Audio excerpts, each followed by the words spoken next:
Track 9. Scared Eyes. Scared Eyes. And I wrote this in Noosa. Yeah, you're up my neck of the woods. I was on holidays. I remember you coming and saying, Nick, I've written a couple of cracking songs. Yeah. I reckon the other one I wrote up there too, vaguely, I reckon that'll make an appearance on future albums. Anyway, but yeah, Scared Eyes was a bit of a brave sort of step. It's a brave song. Yeah, I've always kind of imagined the bass line sort of being the thing that changes the chords, changes the gears of the song, right? And then I kept on just playing this over and over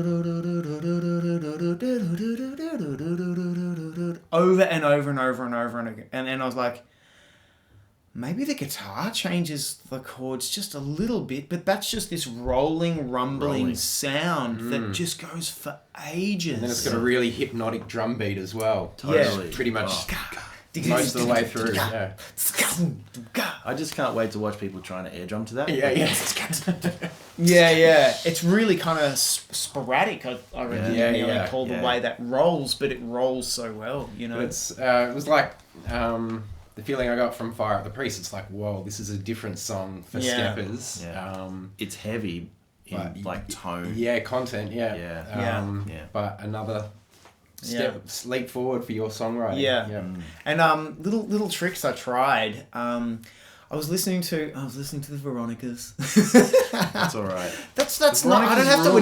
That's not like I've just confessed to something. You don't need to great songwriters. Yeah, they're cool. And like I was just like, I don't understand their songwriting style and how everyone knows every lyrics. Some of the melodies I'm like, these are killer melodies. Other melodies I'm like, these aren't killer melodies, but you've got 10,000 people in front of you singing back to you.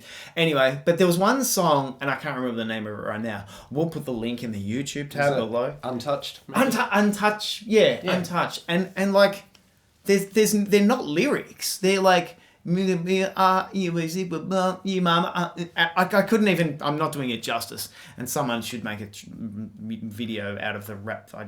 Anyway. La la la la. Yeah. And I was just like, non-lyrical vocals. You can just make up words that sound cool. And so I thought, well, what can I do in the pre-chorus of the song? You don't want to be, I don't want to see you. You don't want to be, And then I was just like, bang, chorus. And I was just like, that could be cool. That we haven't done that. Again, I have this like subconscious like box in the back of my head that was like, have we done this before? No. Tick. Yes, we've got to do this. It's totally different. Yeah. Totally different than anything we've ever done. Yeah. It's a very subdued start. Yeah. And then when the chorus kicks in, we're all together.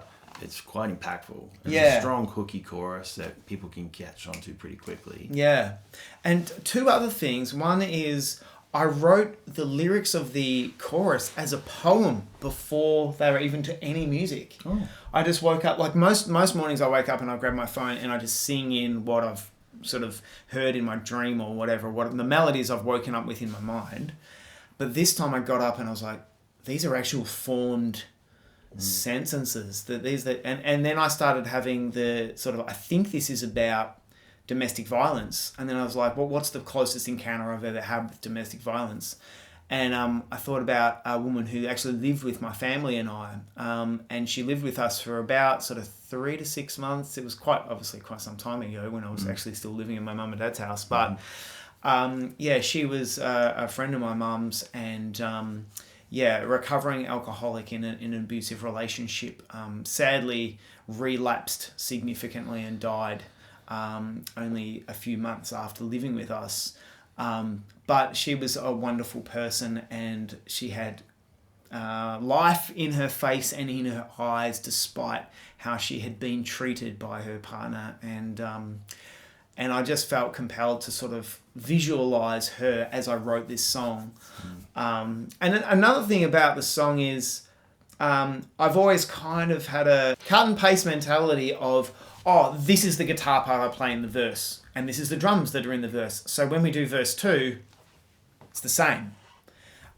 Whereas in this song, verse 1 and verse 2 are like completely different.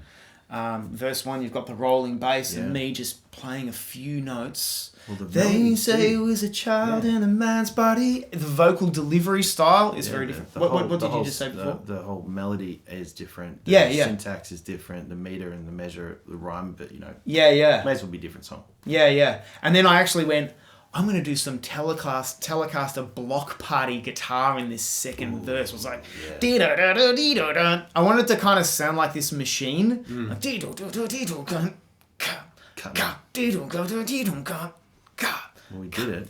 And completely different melodies. So it's like verse 1 and verse 2 really probably sound like they're from different songs. But if you listen to it from the start, it's just, to me, it flows.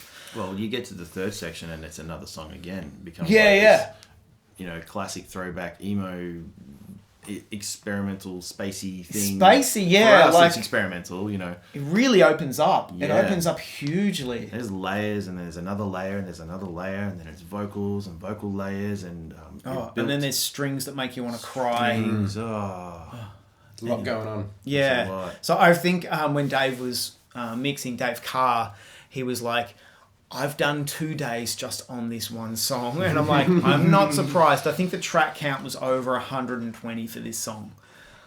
So that's a lot. That's actually too many. It's a lot for a 3-piece band.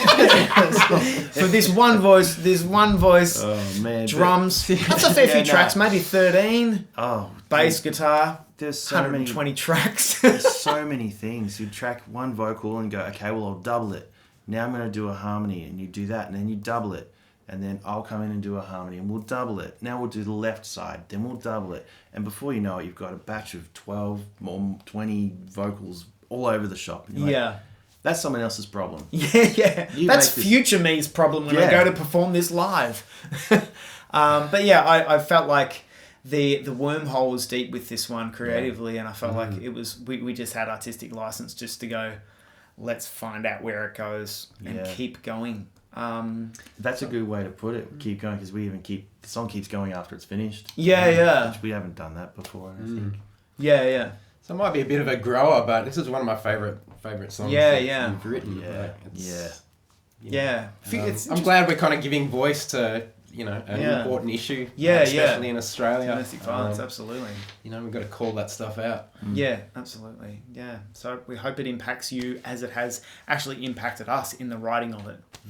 Enjoy. So give me the cold air, give me the street lights, give me the bruise on the side of your leg.